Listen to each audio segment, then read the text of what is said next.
दोस्तों शायद भी मौजूद फकर में कुछ हमने लेना बलोच यकजहती कमेटी की जो सरगर्म रहनुमा हैं डॉक्टर मारंग बलोच, उनके खिलाफ बगावत का मुकदमा दर्ज कर लिया गया है। न सिर्फ बगावत बल्कि अवाम को बगावत पर उकसाने के इल्ज़ाम में भी उनके खिलाफ मुकदमा दर्ज कर लिया गया है और इस मुकदमे की ज़्यादा से ज़्यादा सज़ाए मौत है और अगर ये जुर्म साबित हो जाए तो इस जुर्म की कम से कम सज़ा उम्र कैद है। इसका मतलब ये है कि रियासत की तरफ से ये जो डॉक्टर मारंग बलोच हैं या उनके जो साथी हैं उनके खिलाफ सख्त तरीन इकदामात का जो है लेने का वो फैसला कर लिया गया है और अब रियासत जो है वो जरा आगे बढ़कर ज्यादा ताकत के साथ ये जो इस वक्त की शोरश है इसको कुचलने की कोशिश करेगी। और इस हवाले से वजीर आला बलूचिस्तान जनाब सरफराज बुख्ती ने ऐलान किया है कि रियासत मुखालिफ अनासर को 4th शेड्यूल में भी शामिल किया जाएगा और उन्होंने इस बात का ऐलान भी किया है कि बलूचिस्तान में रियासत मुखालिफ प्रोपेगेंडा पर कार्रवाई की जाएगी। दूसरी जानिब बलूचिस्तान की एक भरपूर मौसर तवाना और सेंसिबल सियासी आवाज और साबिक वजीर आला बलूचिस्तान जनाब अख्तर महंगल साहब ने भी मौजूदा सूरत हाल पर तशवीश का इजहार किया है। और अख्तर महंगल साहब ने ये जो हालिया गिरफ्तारियां हुई हैं जिसमें डॉक्टर मारंग बलोच हैं, सीमी बलोच हैं और दीगर जो बलोच रहनुमा हैं उनकी गिरफ्तारियों के ऊपर उन्होंने शदीद रद्दअमल का इजहार किया है, गम और गुस्से का इजहार किया है और उन्होंने जो पाकिस्तान की लीडरशिप है जिनमें नवाज शरीफ साहब और आसिफ अली जरदारी साहब हैं उनको मुखातब किया है, उनको इस बात का एहसास दिलाया कि जब आपके साथ ये सब कुछ हो रहा था, जब फरियाल तालपुर को जेल में डाला गया था, जब फरियाल तालपुर को ईद की रात पर इस्लामाबाद के हॉस्पिटल से गिरफ्तार करके जेल मुंतकिल किया जा रहा था, जब मरियम नवाज कराची में थी और उनके होटल के दरवाजे तोड़े गए थे, उस वक्त मैंने सियासी इख्तलाफ के से ऊपर उठकर खवातीन की इज्जत व वक़ार के लिए मैंने आपका साथ दिया था और उस वक्त हुकूमत का हिस्सा भी थे। लेकिन अब आपकी तरफ से जिस तरीके से डॉक्टर मारंग और दीगर बलोच खवातीन के साथ जिस तरीके से सलूक किया गया बकौल अख्तर महंगल साहब के, उसके ऊपर खामोश रहना ये एक मुजरिमाना फेल है। और उन्होंने कहा जनाब मैं बलोच हूं, मैं इसको भूलूंगा नहीं। उसके साथ साथ जनाब अख्तर महंगल साहब की तरफ से ये जो हालिया गिरफ्तारियां हैं इनके खिलाफ लॉन्ग मार्च का ऐलान किया गया है। उन्होंने कहा कि मैं वड से लेकर कोयटा तक लॉन्ग मार्च किया जाएगा और उन्होंने कहा कि इससे पहले एहतजाज शटडाउन की उन्होंने कॉल भी दी है, मुजाहरों का ऐलान भी किया और तीसरे मरहले में लॉन्ग मार्च होगा जो मुमकिन तौर पर उनके ऐलान के मुताबिक 28 मार्च को किया जाएगा। अब इस सिनेरियो के अंदर एक और जो पॉलिटिकल आवाज है वो सामने आई है और वो बिलावल भुट्टो जरदारी साहब की आई है। बिलावल भुट्टो जरदारी साहब ने लाहौर के अंदर एक इफ्तार पार्टी से खिताब किया और उस इफ्तार पार्टी से खिताब करते हुए बिलावल भुट्टो जरदारी साहब ने बलूचिस्तान के हालिया वाकयात के ऊपर तशवीश का इजहार भी किया और उनका ये कहना था कि बलूचिस्तान के इशू को हल करने के लिए ज़रूरी है कि तमाम की तमाम सियासी क़ुव्वतें एक मुश्तरका मौक़िफ़ इख्तियार करें और उन्होंने इस बारे में ये तजवीज़ दी कि वो एक मरतबा फिर हुकूमत से मुतालबा करेंगे कि वो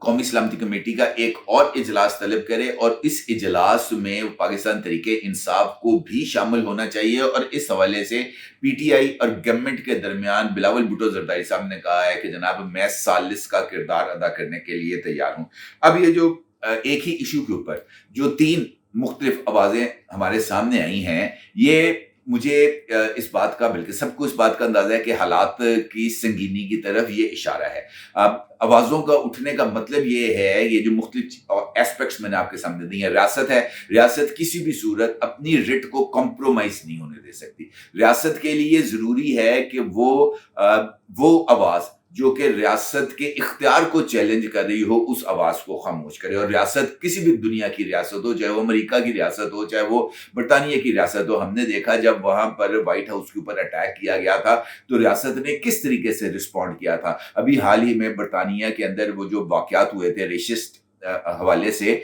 वहां पर बरतानवी गवर्नमेंट ने दिन रात अदालतें चलाकर जनाब 1 महीने के अंदर अंदर वो तमाम शर पसंदों को कैफरे किरदार तक पहुंचा दिया था और इस मामले के अंदर उन्होंने ना कोई आइन देखा था ना कोई कानून देखा था। अभी रिसेंटली ये जो डेवलपमेंट्स हमारे सामने आ रही, मैंने कल भी इस हवाले से एक वीलॉग किया था जिसमें मैंने मुख्तलिफ जो इस वक्त की डेवलपमेंट्स थी वो मैंने उससे आपको आगाह किया। तो मैंने आपको बताया था कि अभी रिसेंटली जो मारंग बलोच वाला इशू हुआ है वो इनफैक्ट रियासत ये समझती है कि मारंग बलोच ने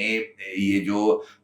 इस वक्त बलोच यकजहती कौंसिल की तरफ से सड़कों पर आकर एहतजाज के अमल का आगाज किया है। इनफैक्ट ये दुनिया की तवज्जो जाफर एक्सप्रेस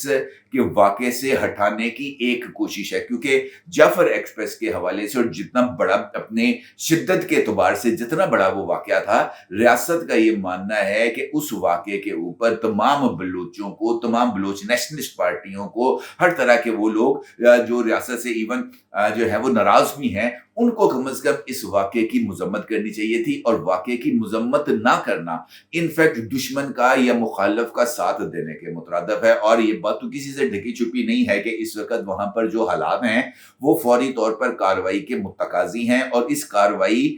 کو میرا خیال ہے ملٹی ڈائمینشنل ہونا چاہیے۔ کل بھی میں نے آپ کو بتایا تھا کہ حکومتی حلقوں میں اس حوالے سے بڑی سیریس رائے پائی جا رہی ہے کہ بلوچستان کے اندر ایک میگا آپریشن کیا جائے، اور اتنا سویر بے رحم آپریشن کیا جائے جس کے نتیجے میں یہ جو مخالفانہ آوازیں ہیں یہ ختم ہو جائے۔ لیکن اگر طاقت کا استعمال ہے تو پھر اس کے ساتھ ساتھ آپ کو پولیٹیکل فرنٹ کے اوپر بھی چیزوں کو ایڈریس کرنا ہوگا، کیونکہ جب تک کوئی بھی آپریشن، ماضی میں نے ایک مثال آپ کو دی تھی کہ سوات آپریشن ہوا تھا، یا وزیرستان کے حوالے سے جو بھی آپریشن ہوئے تھے طالبان کے خلاف، تو ان آپریشنز کے اندر سیکیورٹی فورسز کو عوام کی حمایت حاصل تھی۔ سیکیورٹی فورسز کو جب تک عوام کی حمایت حاصل رہے گی، ان کی طرف سے جو بھی کارروائی کی جائے گی وہ کامیاب ہوتی ہے۔ لیکن جب عوامی حمایت پیچھے ہٹ جائے تو پھر سیکیورٹی فورسز کے لیے بھی دوست اور دشمن میں تمیز کرنا مشکل ہو جاتا ہے۔ اب اگر بلوچستان کے اندر آپریشن کرنا ہے تو پھر اس کے لیے آپ کو پولیٹیکل ول کو ساتھ انگیج کرنا ہوگا، اور اس حوالے سے بلاول بھٹو زرداری صاحب کی طرف سے یہ تجویز سامنے آنا ہے کہ ایک مرتبہ پھر ایک گرینڈ جرگہ منعقد کر لیا جائے، ایک مرتبہ پھر قومی سلامتی کمیٹی کا اجلاس بلا لیا جائے، جہاں پر تمام پولیٹیکل پارٹیز بھی موجود ہوں، سیکیورٹی فورسز بھی موجود ہوں، بلکہ اگر بلاول بھٹو زرداری صاحب اس کے اندر یہ جو بلوچ نیشنلسٹ پارٹیز ہیں ان کو بھی اس کنسنسس بلڈنگ پروسیس کے اندر شامل کریں تو میرا خیال ہے کہ یہ اچھی بلڈنگ، ایک اچھا بگننگ ہو سکتی ہے۔ دوسری جانب سرفراز بگٹی صاحب ہیں، اب بلکہ میں سرفراز بگٹی سے پہلے میں گورنمنٹ کی طرف سے بات کرتا ہوں۔ خواجہ آصف صاحب ہیں، وفاقی وزیر دفاع۔ بلاول بھٹو زرداری صاحب کی تجویز کے جواب میں خواجہ آصف صاحب نے کہا کہ جناب ایک مرتبہ پھر اس سارے عمل کو دہرانا ایک وقت کا ضیاع ہوگا، اور ان کا یہ کہنا تھا کہ بلاول بھٹو زرداری صاحب کی شاید یہ ماننا ہوگا کہ وہ پاکستان تحریک انصاف کو اس میٹنگ کے اندر ملاقات میں شرکت پر آمادہ کر سکتے ہیں، لیکن خواجہ آصف کا یہ کہنا تھا کہ آل پارٹیز کانفرنس اگر دوبارہ بلائی بھی جائے تو اس کا کوئی فائدہ نہیں ہوگا، کیونکہ اس اے پی سی کے اندر بھی پاکستان تحریک انصاف نے اپنا روایتی کھیل ہی کھیلنا ہے، اور انہوں نے جو ماضی ہے اس سے سبق نہیں سیکھنا، اور جب تک وہ سبق نہیں سیکھیں گے، جب تک وہ اپنی غلطیوں کا ازالہ نہیں کریں گے، اس وقت تک ان کے ساتھ کسی طرح کی انگیجمنٹ نہیں کی جا سکتی، اور نہ ہی کوئی ان کے ساتھ انگیجمنٹ کرنا چاہتا ہے۔ تو خواجہ آصف صاحب کا جو رد عمل ہے وہ انفیکٹ اس بات کی طرف اشارہ کرتا ہے کہ گورنمنٹ کا رسپانس محض پاکستان تحریک انصاف کی طرف تھا، جبکہ بلاول بھٹو زرداری صاحب کا جو ماننا ہے وہ پی ٹی آئی کے ساتھ ساتھ دیگر جماعتیں بھی ہیں جو کمپریس جماعتیں ہیں بلوچستان کی، کیونکہ اگر آپ کو بلوچستان کے مسئلے کا حل کرنا ہے تو پھر سب سے پہلے آپ کو یہ جو ہے لاپتہ افراد والے ان کے ایشو کو ایڈریس کرنا ہے۔ ریاست یہ کہتی ہے کہ جناب یہ اتنا بڑا ایشو نہیں ہے جتنا بڑا ہمارے سر منڈ دیا گیا ہے کہ جناب جو ہے وہ ہر دوسرا بندہ لاپتہ ہے ان کا، جی ایسا نہیں ہے، کچھ لوگ اپنی مرضی سے گئے ہوئے ہیں، کچھ لوگ جو ہیں منتقل ہو چکے ہیں، کئی لوگ جو ہیں وہ دہشت گردی کی کارروائیوں میں ملوث ہیں، ریاست کے پاس موجود ہی نہیں ہے۔ جو لاپتہ افراد ریاست کے پاس موجود ہی نہیں ہے، ریاست ان کا بوجھ کیسے اٹھا سکتی ہے؟ اس طرح کی چیزیں سامنے آ رہی ہیں۔ اب سرفراز بگٹی صاحب وزیر اعلیٰ ہیں، انہوں نے جو ہے وہ مارنگ بلوچ کے حوالے سے تو کم از کم کسی طرح کی لچک کا مظاہرہ کرنے سے انکار کر دیا، اور جس طریقے سے ایف آئی آرز درج ہو رہی ہیں مارنگ بلوچ پر ان کے خلاف، کل ہی ابھی تھانہ سریاب میں ایف آئی آر درج ہوئی ہے، ایک اور تھانے میں بھی ان کے خلاف ایف آئی آر درج ہوئی ہے، جس میں یہ جو سول ہاسپٹل کوئٹہ پر حملہ ہے اس کے ساتھ جناب یہ وہاں سے لاشوں کا چرایا جانا ہے، اب یہ احتجاج جو بھی انہوں نے کیا ہے، پھر اس احتجاج کی آڑ میں پولیس ایف آئی آر کے مطابق سیکیورٹی فورسز پر پتھراؤ ہے، فائرنگ ہے، جس میں 10 پولیس اہلکاروں کا زخمی ہونا ہے۔ یہ تمام FIR मारंग बलोच के खिलाफ दर्ज कर ली गई हैं। अभी रिसेंटली ये जो बगावत का इल्ज़ाम के तहत मारंग बलोच के खिलाफ कार्रवाई की गई है, उनके खिलाफ ये जो बगावत का मुकदमा दर्ज किया गया है, न सिर्फ बगावत का मुकदमा दर्ज किया गया है बल्कि बगावत पर उकसाने, रियासत मुखालफ इज्तिमा को मुनज़्ज़म करने और अवामी जज्बात को रियासत के खिलाफ भड़काने का इल्ज़ाम भी मारंग बलोच पर आयद कर दिया गया है, जो इस बात की तरफ इशारा है कि रियासत मारंग बलोच के हवाले से किसी तरह की नरमी का मुजाहरा करने के लिए तैयार नहीं है, या कम से कम रियासत शायद ये चाहती है कि मारंग बलोच से किसी तरह की कोई यकीन दहानी हासिल की जा सके कि दोबारा इस तरह का कोई अमल नहीं होगा। वज़ीर आला बलूचिस्तान ने भी जो है वो सूबाई अफसरान के इजलास से खिताब किया और उस खिताब के अंदर भी जो है सरफराज बुख्ती साहब, उन्होंने इसी बात का जिक्र किया है जनाब के ये जो है बलूचिस्तान में रियासत मुखालिफ प्रोपेगेंडा पर कार्रवाई की जाएगी, मुखालफाना सरगर्मियों वाले मुलाजमीन के खिलाफ एक्शन लिया जाएगा, ज़िले अफसरान इलाके में रिट के क़याम का यानी स्टेट रिट के क़याम के जिम्मेदार होंगे। और उनका ये कहना था कि जनाब किसी के साथ किसी तरह की भी कोई जो है ना वो रियायत नहीं बरती जाएगी। इसी हवाले से जो अख्तर मेंगल साहब हैं, उनकी जो जमात है बलूचिस्तान नेशनल पार्टी, उनकी तरफ से भी उसकी जो मरकजी काबीना और सेंट्रल एग्जीक्यूटिव कमेटी का इजलास हुआ है, उन्होंने doctor Marang Bloch, Simi Bloch समेत दीगर की गिरफ्तारी के खिलाफ 25 मार्च को शटर डाउन हड़ताल, 26 मार्च को मुजाहरे और 28 मार्च को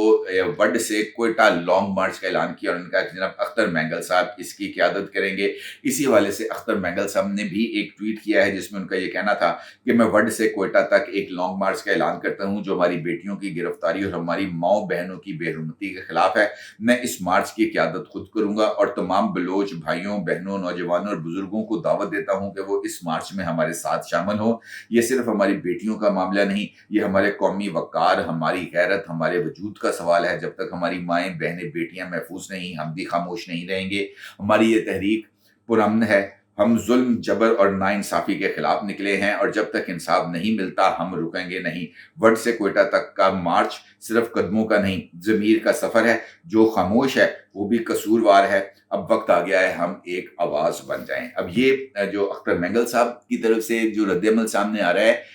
ये भी एक तशवीशनाक रद्द-ए-अमल है। देखें, सियासी इख्तलाफ अपनी जगह पर, मेरा जो ज़ाती राय मैं अगर अपनी दूं तो मेरा इस पे कोई दो राय नहीं है कि बलूचिस्तान एक पसमानदा सूबा है। बलूचिस्तान के हकूक उसको मिलने चाहिए। ये जो लापता अफराद हैं, ये उनको उनके इशू को भी एड्रेस होना चाहिए और अगर स्टेट के पास लापता अफराद मौजूद हैं तो स्टेट को उन अफराद को वापस करना चाहिए। लेकिन मेरा इतराज़ ये है कि खून चाहे पंजाबी का है, चाहे बलूची का है, चाहे सिंधी का है, चाहे पठान है, ये सब का खून की वैल्यू है। हर एक इंसान की जिंदगी की कीमत है, उसका एहतराम करना चाहिए। हर एक फर्द की जिंदगी उसके अहले खाना के लिए कितनी अहमियत की हामिल है, ये उस पंजाबी खानदान से भी पूछना चाहिए जिसका शिनाख्ती कार्ड देखकर उसको गोली मारी गई हो, और उस बलोच माँ से भी पूछा जाना चाहिए जिसका बेटा जो है वो किसी भी हवाले से जबर का शिकार हुआ हो। तो खून जो है उसकी कीमत, उसका बदला नहीं हो सकता, लेकिन अपनी हक की आवाज़ बुलंद करना और उसके लिए जायज़ तरीक़ाकार इख्तियार करना, ये सबसे ज़्यादा ज़रूरी है और इसकी तरफ हमें तवज्जो देनी चाहिए। रियासत को भी चाहिए कि वो इस इशू को एड्रेस करे और बलूचों को भी चाहिए कि वो अपने आप को बाकी 3 सूबों से अलग ना करें, क्योंकि जब तक वो यहाँ से अपनी पॉलिटिकल मूवमेंट करते रहे हैं, उनको यहाँ से सपोर्ट एक्सटेंड होती रही है। अगर वो पॉलिटिकल मूवमेंट करते रहेंगे और अपने हकूक के लिए जंग लड़ते रहेंगे, पंजाबी हो, पठान हो, सिंधी हो, वो उनके साथ खड़ा रहेगा। लेकिन अगर वो बाकी 3 सूबों को अलग करके बाकियों को अपना दुश्मन तस्वुर करेंगे, तो मेरा नहीं ख्याल कि इससे उन्हें कोई फ़ायदा होगा। अलबत्ता ये बात भी दुरुस्त है कि जो भी रियासत की रिट को चैलेंज करता है, अपनी जद्दोजहद को आइन की हदूद से बाहर लेके जाने की कोशिश करता है, रियासत उसके साथ नरमी का सलूक नहीं कर सकती। लिहाजा बेहतर है कि एक ग्रेटर पॉलिटिकल कंसेंसस की तरफ जाना चाहिए और अपने आप को दहशतगर्दाना सरगर्मियों से अलग करना चाहिए और खून चाहे पंजाबी का बहे, चाहे बलूची का बहे, सबकी मजम्मत की जानी चाहिए। अपनी राय ज़रूर इज़हार कीजिएगा। आपको बहुत शुक्रिया। अल्लाह हाफ़िज़।